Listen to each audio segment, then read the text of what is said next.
Before we hop into today's video, I would like to grab you from through the screen into my world, a world of today's sponsor, War Thunder. War Thunder is a fantastic free-to-play and large-scale multiplayer game that covers every aspect of warfare, like ground vehicles, aircraft, naval vessels, and spans the entire globe, as well as almost every platform out there. It's intense and dynamic, allowing you to see the full scale of combat no matter which of the myriad vehicles you use or how they blow up. A new update has also just been released, along with a brand new suite of vehicles like the Eurofighter Typhoon and Raphael, plus the M44 for ground combat and many more. With the new map Attica, you can test them on. This is all included with the updates to better graphics, better sound, new ray tracing, and even enhanced versions on the PS5 Pro. All of it in the phenomenal Storm Warning update that again just came out. So give it a shot and download War Thunder for free on PC, PlayStation, and Xbox by using the link in the description. All new players and those who haven't played War Thunder for half a year or more will receive some special bonuses: a special decorator, the Eagle of Valor, 100,000 Silver Lions, and even more gifts. You can also fully immerse yourself in the action on War Thunder Mobile, an epic mobile multiplayer action game. So download it, play it for free on iOS or Android using the link in the description. Thank you very much for sponsoring this video, and let's get talking about coins. What makes a video game special?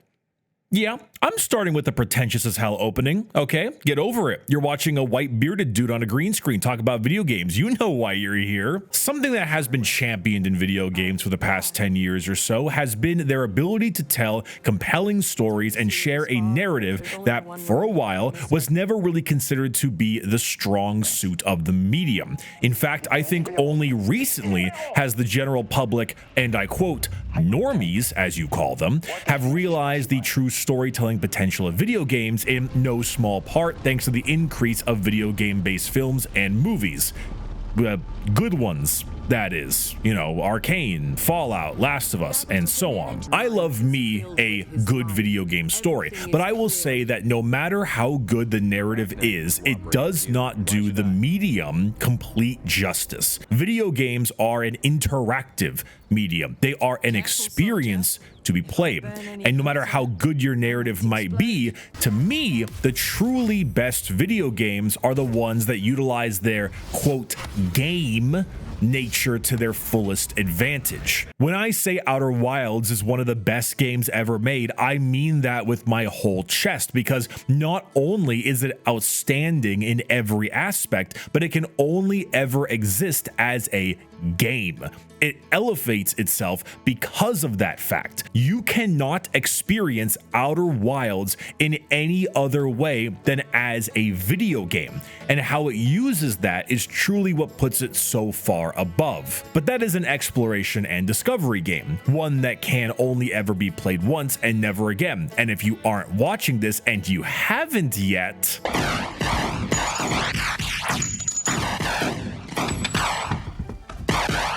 but what if this video game took the form of something else? Something bloodier, something more violent, and something with not a little amount of kill, not a medium amount of kill, but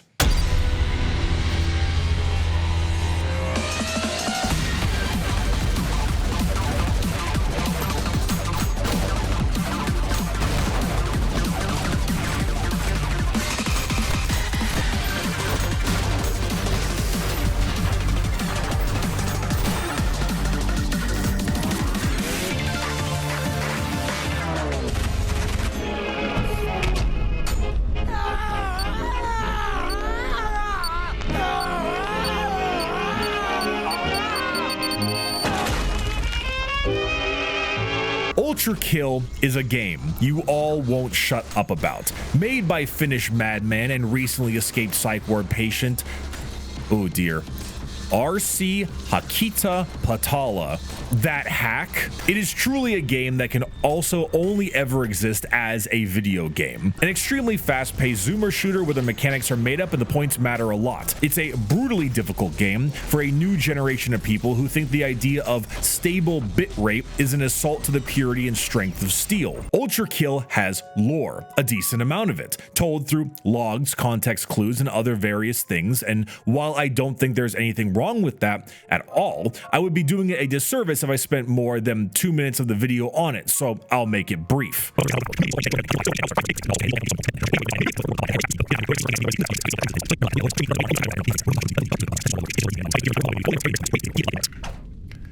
So fucking poor ass Charon. Humanity was in a giant war. Robots were made for the war. These robots used blood as fuel. The war ended and there was peace. Then there wasn't peace and humanity all went extinct. So badly, in fact, that the river Styx is now massively overflowing. The remaining robots, with no blood to keep them alive, are now attempting an assault on Hell in order to get blood to continue. You are V1, a special robot with an extremely flimsy chassis and the trade-off of absorbing blood through your body via proximity. Therefore, you are fast, agile, but extremely squishy and are suited for all kinds of at a very close range. You are dropped immediately into the game with a pistol and begin an assault on, yes, actual hell for blood, with the goal of committing the most ridiculous acts of that you can. This should go without saying. It is pure window dressing for the gameplay, not bad lore or anything, serviceable for the title, but what we are here for, what you and I are here for, is panic attack inducing violence at speeds barely registerable. What the fuck happened to me? The most important thing to discuss when talking about Ultrakill is the game's mechanics and how it decides to completely blow open the rulebook for things the character can do. Naturally, you have your primary weapon, and each primary weapon has an alt fire. We will get to all of those in a moment.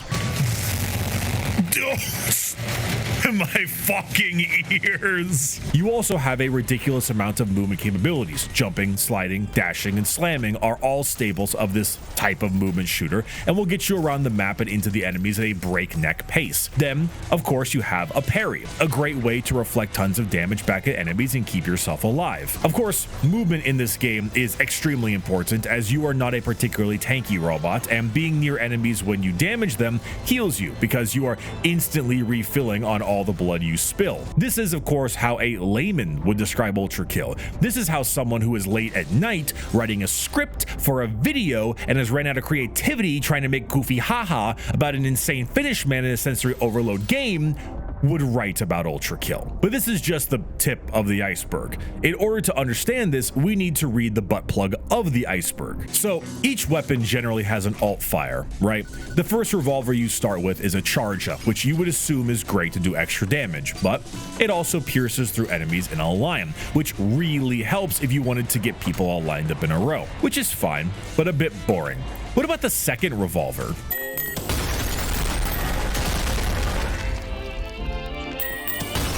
This revolver has 4 coins attached to it. These coins can be thrown into the air and then shot, causing them to ricochet directly into enemies. That already is very cool. But what if I told you that you could throw multiple coins in the air and have them all ricochet in a huge combo? That's pretty cool, right? What about the parry? What if I told you that you can parry almost anything in the game? What if I told you parrying heals you for your entire health bar every time you do it? And what if I told you that you can parry basically any projectile out there? So the logical question afterwards would be, wait, are coins projectiles? Did you know that your shotgun is also a projectile? And by pressing parry at the same time when firing the shotgun, you can parry your own shotgun blast and do extra damage? Soon you'll be asking yourself, what can't I parry? And go on a tirade trying to find out exactly what that might be, with very, very few things to find. Oh, and the third revolver variant is a cowboy rootin' tootin' ocelot ass revolver that ricochets around the battlefield, and guess what? That bullet can also parry projectiles too. And I haven't even fully started on the 3 shotgun variants, nail gun variants, rocket launcher variants, railgun variants, and other arm attachments you can get for V1. I said that you can ricochet coins. and then said you can chain coins, and then I found an 18-minute video entirely based on coin mechanics. I said there was a ton of movement tech with sliding, dashing, and fancy jumping, but this is the wiki article on all of the other movement you can do. The gameplay that you're seeing in the background right now, this bitrate crushing, audio defiling, prostate pummeling gameplay is normie gameplay. This is my gameplay. This is in the bottom 1/3 of mechanic usage and speed. This is not a game to be beaten. This is a game to be broken. And we cannot forget that the entire time you're doing this, you are listening to an absolute top level banger soundtrack.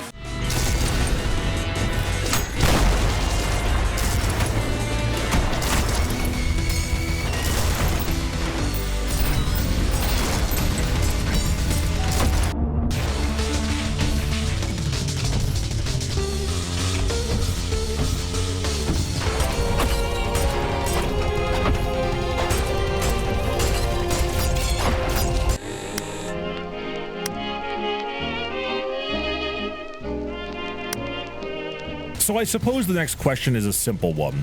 How do you, well, is beaten through a classic level and overworld system? They are actually split between 3 main acts comprising of limbo, lust and gluttony, greed, wrath and heresy, then so far violence, which is the only of the 3 layers in Act 3 currently released at the time of making this video. They are fun because, well, they're just, so video gamey, The lust level, for example, is split into 5 parts, and each part has their own secrets, challenges, unlockables, and special rank requirements. Each level, of course, generally contains an end boss, and it's the usual video game style stuff. As you move through the acts, you slowly accumulate more items, more things from bosses, upgrades, and so on. Each area also slowly adds new enemies too. In fact, enemies are something that I feel like are a bit of an unsung praise in Ultrakill. What the hell is that sound effect? Who the fuck are you, Tusken Raider looking ass? Oh, it's more like a droid. Oh my god! Because if you are as much of a god gamer as some of these people are, then you'll be spending barely any time seeing them as you annihilate them from the fabric of existence. But your base enemy, being the melee guy and shooty guy, is fun and simple. Then you get the big boys. Oh, even I can be ballin'. Going through the levels, you'll get to see them from their codex entries too. And that is really fun because it reminds me of Battle for Bikini Bottom, the greatest video game of our generation, and gets you a better look at what you're fighting. The enemy variety really goes unappreciated here, like I said. They get atomized by a dude flipping coins. But that goes along with Ultrakill's main approach to its end game, which is the P rank. P ranking this game is their highest version of a letter grade, specifically used for doing your best at whatever level you are on. Think Devil May Cry or something along those lines.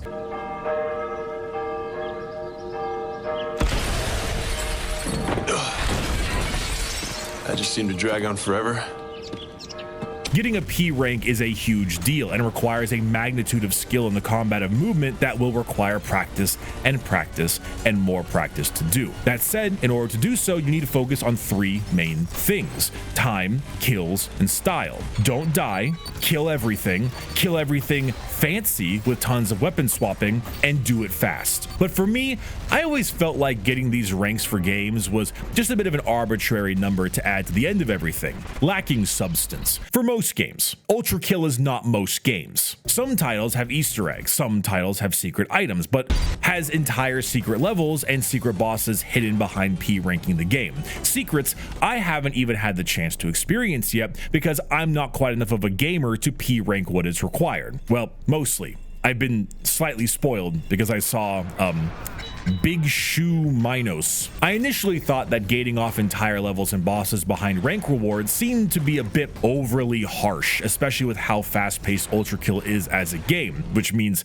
a large amount of people just won't be able to handle it. But my first run through of the game was on violent difficulty, and I was able to get a P rank one time and quite a few A ranks scattered throughout. Then I realized I could actually lower the difficulty to get P ranks easier, which makes me, yes, a bitch, but realize it's far more doable than I expected. Plus, and this should be an important point, this is not a massive AAA game that is supposed to have widespread appeal. This is a hardcore, bloody, and gory shooter made by one person whose entire point is to create a special product that if they want to make you sweat to unlock more shit, then I say, as God's witness, we should champion that. A bit of a topical statement too, considering the kind of witness God is sending against us.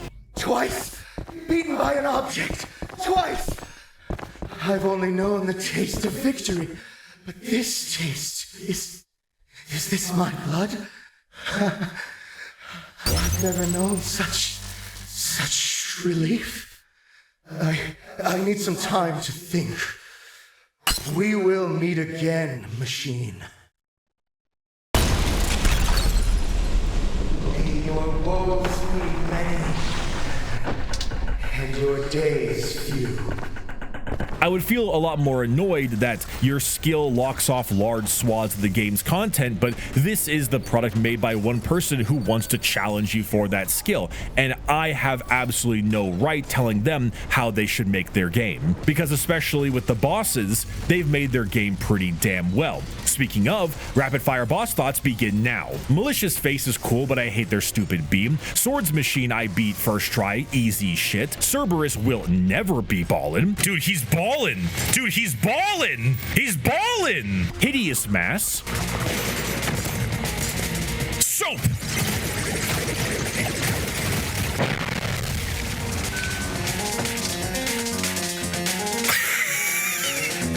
V2 absolutely demolished me and was the first fight I struggled on, but was a damn fun one to beat. The Corpse of King Minos I first tried, and I will ride that high until I die. Gabriel beat the shit out of me and spanked my ass. Sisyphusian Insurrectionist is a tongue twister that I despise, but the boss fight's nothing crazy. I first tried the V2 rematch, and that's the second high I will be riding. Ferryman was great, pretty hard, but not too hard. Leviathan was mediocre, way too easy, not that interesting. Double Hideous Mass was easy and didn't amount to much, but it was still very fun. Gabriel, Apostate of Hate, was another fantastic boss and made me feel like I was going crazy fighting him, but I loved it, and Gianni remains a goated voice actor.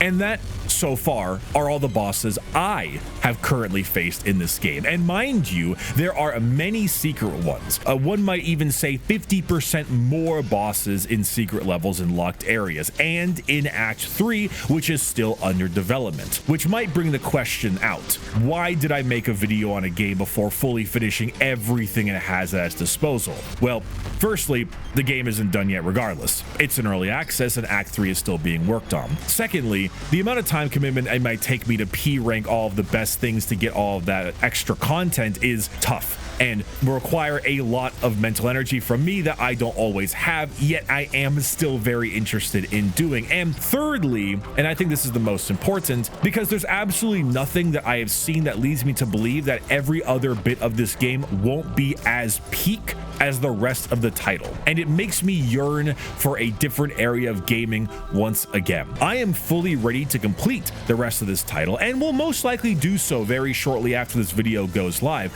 but just looking at it, it makes me realize, oh yeah, everything else is going to be just as good. Plus, it also has me feeling a bit nostalgic for why games were made in a certain way to begin with. You know, the level system, the axe, the mission with the new enemies and the big boss at the end, a much more formulaic structure. I remember when Resident Evil 4 Remake came out and how fast I blitzed through that game because everything felt so seamless. Each area was its own location with its own enemies and its own little mechanic, and everything just felt so fresh and smooth. Each level had a purpose, a progression, a way to spice up the gameplay and more. Sometimes it's just nice to see someone who gets gets that, who realizes that spicing things up needs more than just a new gun, but it's to take that core gameplay concept of something like Ultrakill, something so incredibly good and so incredibly smooth, and replicate that with new enemies, weapons, locations, bosses, and secrets. And it's an experience that will keep you glued to your screen for hours on end as you down energy drink after energy drink to keep the P ranks flowing. Who needs drugs when you've got coins? It's almost like returning to the basics really means something and isn't just a pair of nostalgia goggles, especially considering it isn't just for games like Resident Evil, but works for insane off-the-wall shooters of pure blood and gore like Ultrakill. It really ends up turning this game into something special, and I actually have had to force myself to not load it up because, you know, streamer man needs to stream it and not play it on their own time. But I have constantly wanted to just play the damn game on my own time and force myself not to. It has those hooks in me. There is nothing more inspiring than someone with a clear and honest vision, making it a reality, and the public absolutely eating it up. That's why I love Sam Lake That Hacks products, and it's why I adore the trifecta of video games being indie, solo developer, and overwhelmingly positive. It is proof of the skills and prowess of the little guy to make a game better received than an algorithm-backed megacorp, and I hope that message is sent out for those of you who are working on your own projects and are too scared to go out and give it a real try. Look at this and look at every other solo dev game I've reviewed, and the one currently nominated for Game of the Year gets a 4 brick from me on the scale. Barely any negatives at all, and most are tiny nitpicks. I am extremely excited to play the rest of the secrets, the rest of Act 3, and I'm considering putting together a big old school boomer zoomer shooter video in the future and talking about this one again when it's finally out. Thank you all so much for watching this video.